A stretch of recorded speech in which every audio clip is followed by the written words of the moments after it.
Hello. I'll be waiting for the people before I will start speaking. Kumusta? How's everyone? Good evening. I just get off work and nag-walking ko. Then after walking, I said I might do the live blog here before we're gonna go home. It's only like 6:45 in the evening here in the States. Yeah, before I start, I'll wait for, para makaskade. This is Oakland, California by nighttime. So I'm by the lake. See, everybody's jogging and walking around. See, this is the home of the Warriors, the Oakland. So human ako, nag-walking nako ganina. Paki-ano lang po, paki-cascade, paki-share po. So, I will just gonna make a reaction regarding the hello to my classmate in high school, elementary high school. Dudong Jan, Engineer Jan Carmel Villalon sa sa Alberta, Canada. Musta dong? What do you call this one? Hello May, yeah. So, mao gani nga mag-live ko, kinahanglan mag-live ko kay sobraan na ning bayhana ka uwi ba? Kris Aquino ba? Hold on, 1 second ha. Give me like 30 seconds para ako aning i-cascade na ko ni. Okay. So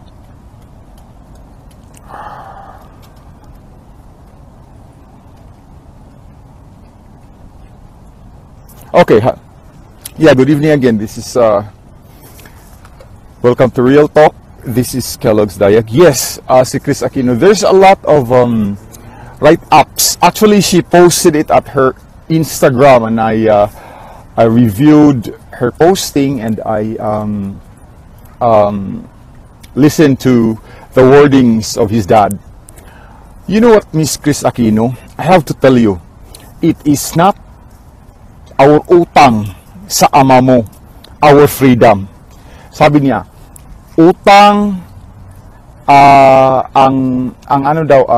ang freedom daw natin na natamasa sa Pilipino ay utang daw natin sa kaniyang ama.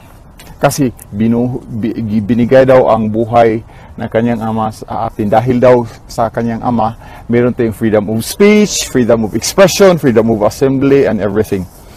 Ma'am Kris Aquino, I tell you, realize that your father was one of the culprit why martial law was declared. Because of his vested interest, because of his personal interest with the president of the country, because of his greed, he instigate the very idealistic youth. Kana mga leader sa rebelde karon mag-armas to rise and have an upheaval, a revolution, a rebellion against President Marcos. Thus, at the streets, there were chaos, there were lawlessness, there were anarchy. And did you remember, dahil sa greed ng ama mo, nakipagkonsabo siya sa Malaysia para ang Sabah makuha sa Malaysia. Binigay niya sa katraidura niya ang Sabah sa Malaysia para ang Malaysia magkatig sa kanya para armasan ang mga NPA sa Mindanao. How's that? And you tell us that the freedom of speech and expression that we have ay utang namin sa ama mo. Wala kaming utang sa ama mo. Kayo pa ang mga Aquino ang nagpapahirap sa mga Pilipino. Dahil sa inyo, nagkapiste-piste ang Pilipinas. Do you think martial law will be declared because Marcos will not perpetuate himself for power? No. He declared the martial for the very reason of lawlessness, anarchy, a lot of rebellion. Of course, just to protect the citizens. And then, mag-ano ka na pasalamatan namin ang tatay mo? No, hindi. Naging hero lang siya. Hindi ginusto ba namin na kunin ang buhay niya na para mamatay siya? No. He know for the fact that he has a threat in his life. And we know for the fact that it was not President Marcos that really killed your dad, right?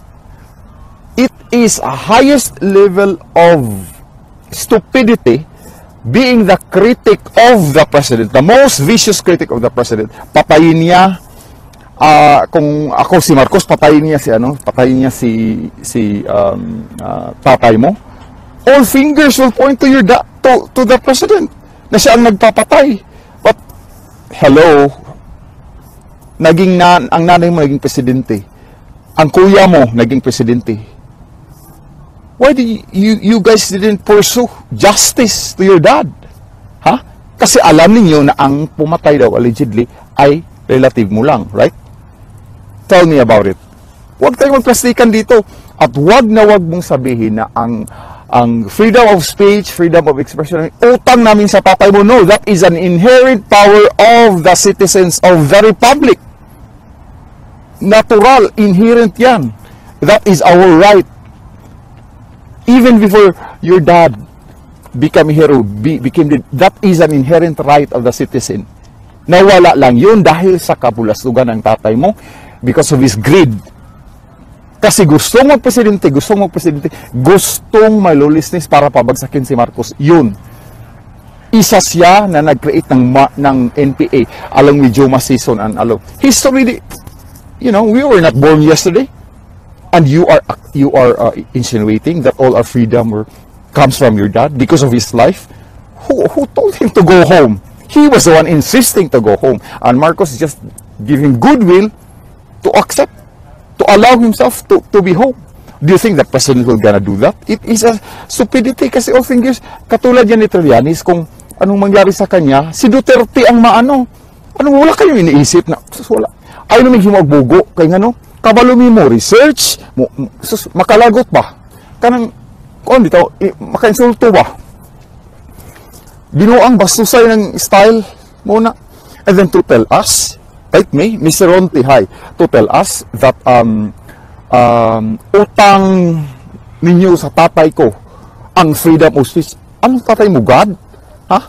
It is an inherent right of the citizen. Freedom of speech, it is a right. You don't even have to ask that. When you're able to talk, when you're able to speak, it's already a right. So do not tell us na yan, utang yan sa... No, hindi. Dahil namatay ang tatay mo, do you think yun ang impetus na... No, hindi. Actually, dahil yan sa Amerika, kung wala ang CIA, without the blessing of America, kahit kayo doon na nag-idsa-idsa, kahit kayo, mamatay na lang o hinulat for a month or so kung wala ang Amerika nagtawag kay President Marcos na ganito ganyan, hindi mangyayaring EDSA. Walang miracle of EDSA. There is no miracle of EDSA. It is from the intervention of America. See, I am not a revisionist, but I read different books and and all the accounts of the people of that EDSA revolution. Tell me about it. Huwag magplastikan. Kris Aquino, hindi ka na sikat. Wala ka ng trabaho, hindi ka na sikat. Kahit mayaman ka pa, maubuso na yung pera mo. So do not belittle the minds of the Filipinos. That kami, we know how to discern. We know how to analyze things. Do not give us the dumb reasoning na utang ninyo ang buhay ng tatay ko. Ganun. Excuse me, kami bigapatay sa iyong amahan. Tungod sa ambisyon na gusto siyang magpresidente, kay kag-greed lang yun, kahakog lang yun, hasta sabang gibaligyam gis Malaysia gani, pastilanday, nalantay ilara, muna diha, di ba? Dalia Nipton, I think the Filipinos felt they own the Philippines. Yeah, that's right. It is ironic. Billy Lanurias, that's right. Hello, Miss Maril Acuman. See? Sabihin, sabihin na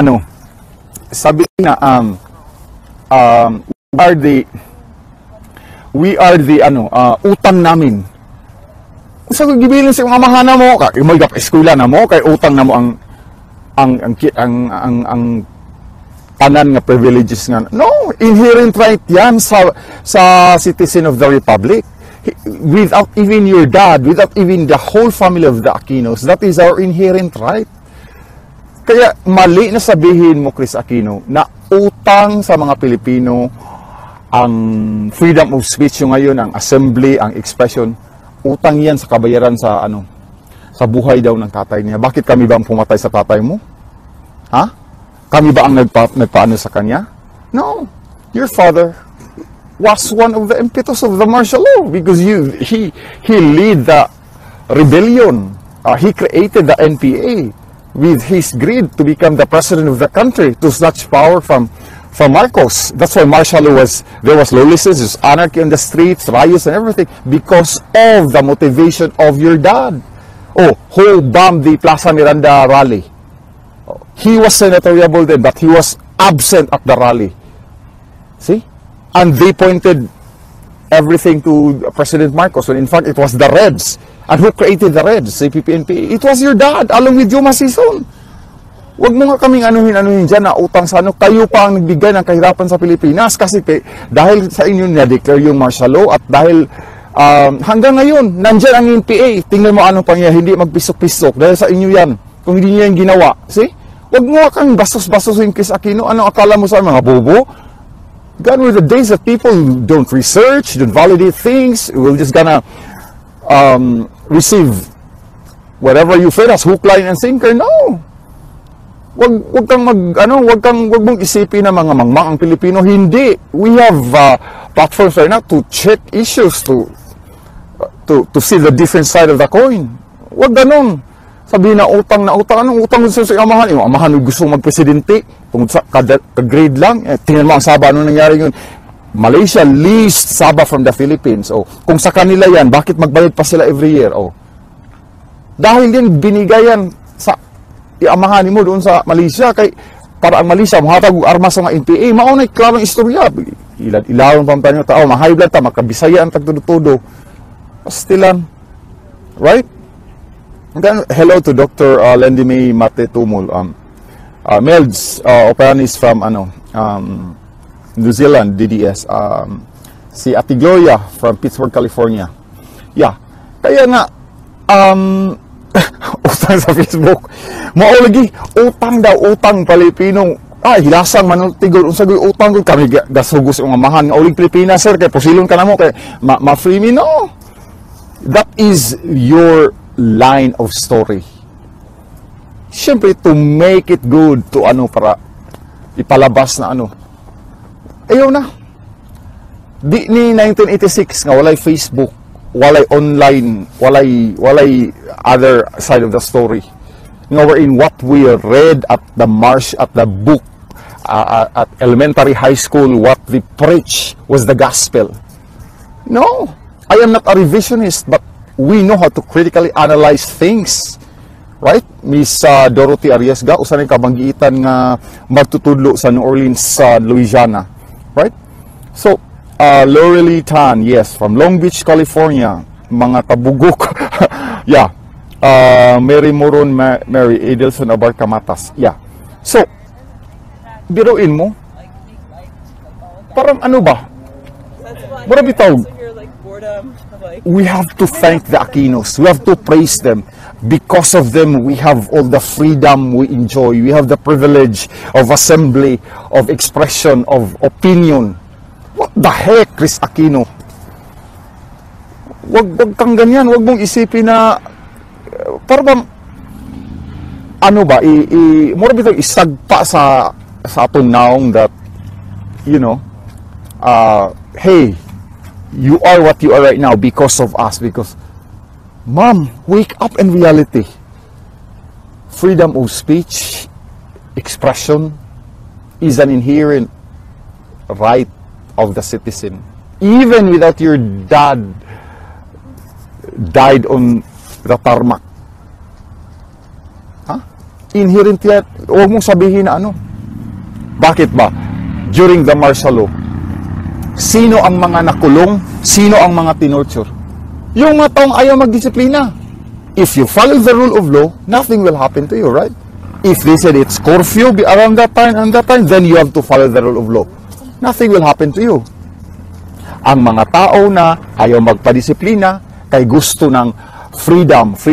Or what did freedom brought to the Filipino countries? To the to our countrymen after the EDSA revolution? Did it improve the lives of that the poorest of the poor? Did it improve the lives of the middle class? No, only the oligarchs benefited. And the disparity of the poor and the rich becomes so wide. Yun ang resulta. See? Kasi mga vested interest yan.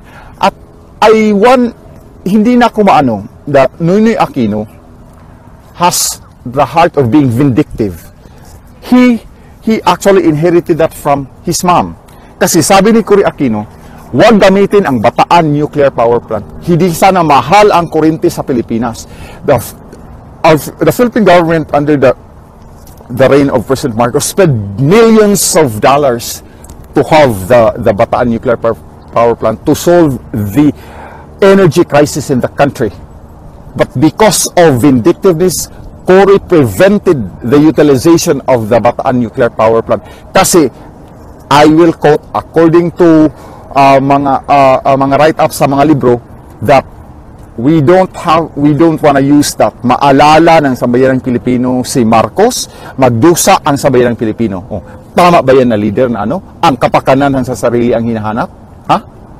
Dapat kapakanan sa sambayanang Pilipino regardless of who started the program. Regardless of... Kaya nga, sa panahon ngayon, sa build na ni Duterte, as per build.ph.com na website sa DPWH, DOTR, BCBA, and NEDA. Program development. The program started, the brainchild started 2008, 2010, 2012. That is the time of Arroyo and the time of Aquino, 2013, 2014. But nothing happens. Not even bidding. They have the nice idea, but they don't know how to formulate because they don't have plans, how to set things. They don't have feasibility study, master plan. Kasi puro vested interest. Sino makakuha porsyento para sa bidding? Abay na to ibutang diri. Tingnan mo anong nangyari sa MRT. Yan kasi ang giunag hunahuna ang kaugalingon ba. Muna yung resulta. Look at Duterte right now. If Duterte is vindictive, those projects that they started, that not even naka-base one sa bidding or so, dili ta na hilagtang Duterte kasi maalala kayong mga Aquino. But no, the president didn't thought of that because he thought the welfare of the Filipino people. Yun dapat ang importante. Yun sana. Kung yun sana ang ginawa ninyo, Noynoy, kung hindi ka lang naglalaro ng PSP at ikaw pa, Tita Cory, Santa Santita, wa pa ka nag-vindictiveness, there is an inclusive growth of the economy in the country. There is welfare and development right after the EDSA revolution. But because of your greed, vindictiveness, that you want people to suffer, only the oligarchs. Kung may crony man si Marcos, meron ding mga crony sa inyo. See? And you said, because of the life of my dad, the freedom was granted back unto you. Ironic, huh? Ironic. Is it if your mom is an icon of freedom? Ironic. Hacienda Luisita, one of the owner is the Kuwangkos. What happened to the farmers? Paid 50 cents a day? Huh? Is that not tantamount to slavery? Huh? See, icon of democracy, icon of freedom of speech, freedom of expression and everything. But yet employing people at the hacienda paid 50 cents a day. How's that? Huh? Is that an icon of democracy? Is it proponent of freedom? That is akin to slavery. You did not realize that, Kris Aquino? Huh? Huwag kasing magsalita na utang sa mga Pilipino ganito. Sus, maka-high blood. Some style lang sa utang sa kami may kapatay si mong amahan. Wala. It was the greed of your dad. The martial law was declared because he found anger, he found emotions of the people, especially those at the time walang internet, and I would say na hindi ko sabing mga uninformed that can easily be convinced. See? And then you insinuate that, hey, you have to thank us because of what you are right now, because of my dad. Excuse me. Hindi ka na nahiya. Kala mo, primaduna ka pa rin. Wala na. Ikaw magsalita ng ganyan. Right? Bastusan na ba? because of the life of your dad and your mom. Tama, Mr. Mayor Muy Ungab sa Ronda, Cebu. Right? Mr. Philip Angkod. Mr. General Richie Acuman, US Navy. Taga di Almeida. Dalian Neptune, right? Ano ba? Mura bitaw. Ako, pobera man tang pagkatao, ordinaryo rata. Pero insulto sa atong prinsipyo ug sa iyong pagkatao nga ingnon ka kamo mga Pilipino. Kana inyong mga freedom karon. Utang na ninyo kabubuton sa akong amahan. Sa man kami gapatay sa imong amahan? Imong amahan ambisyoso. Una diha tungod sa pangambisyon. Tan-awa na unsa na Sabah Malaysia karon, di ba? Malaysia na tag-iya. Naunsa na NPA karon.